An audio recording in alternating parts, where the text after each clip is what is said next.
Hi friends, இன்னைக்கு பார்த்தீங்கன்னா பிரண்டை துவையல் தான் செய்ய போகிறேன். அதுக்கு நான் பிரண்டையை நல்லா க்ளீன் பண்ணி வச்சுக்கிட்டேன். இது க்ளீன் பண்ணும்போது கை கொஞ்சம் அரிக்கும். அதனால நம்ம நல்லெண்ணெய் கொஞ்சம் தேய்ச்சிட்டு கையில் அதை நல்லா க்ளீன் பண்ணி அந்த நரம்புலாம் இருக்கும் அது எல்லாத்தையும் க்ளீன் பண்ணி வச்சுக்கலாம். அதுக்கப்புறம் பார்த்தீங்கன்னா ஒரு கடாயில் நான் ஒரு 100 கிராம் அளவு காஞ்ச மிளகா வதக்கி எடுத்துருக்கேன். காஞ்ச மிளகா தான் இதுக்கு காரம் கொடுக்கும், அதனால காஞ்ச மிளகா போட்டிருக்கேன். இதை நல்லா ஃப்ரை பண்ணி நம்ம ஒரு பாத்திரத்தில் எடுத்து வச்சுக்கலாம். அதுக்கப்புறம் பார்த்தீங்கன்னா ஒரு 100 கிராம் அளவு பூண்டு உரிச்சு வச்சிருக்கேன். பூண்டையும் நம்ம நல்லா லோ ஃப்ளேம்லயே வதக்கி எடுத்துக்கலாம். பூண்டு இந்த துவையலுக்கு நல்ல ஜீரண சக்தியை கொடுக்கும், அதனால நான் பூண்டு போட்டிருக்கேன். இந்த துவையல் நல்லெண்ணெயில தான் செய்யணும், அப்பதான் ரொம்ப டேஸ்டியா இருக்கும். ஒரு 2-3 பீஸ் இஞ்சி கொஞ்சம் சீவி போட்டிருக்கேன். அதுக்கப்புறம் ஒரு சின்ன எலுமிச்சை சைஸ் அளவு புளி சேர்த்துருக்கேன். இது எல்லாத்தையும் நம்ம எண்ணெயிலேயே வதக்கிக்கலாம்.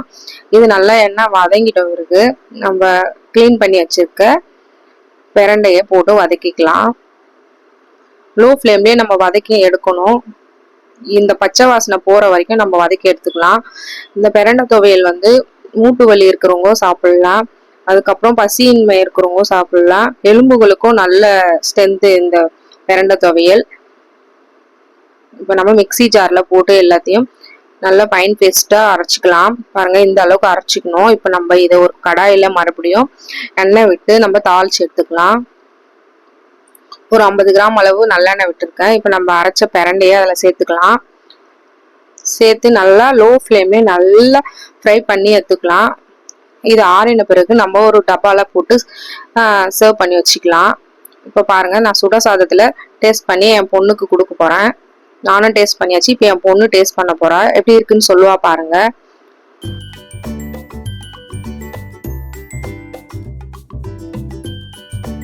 நீங்களும் இதே மாதிரி ட்ரை பண்ணி பாருங்க. நெக்ஸ்ட் வீடியோ பார்க்கலாம் guys.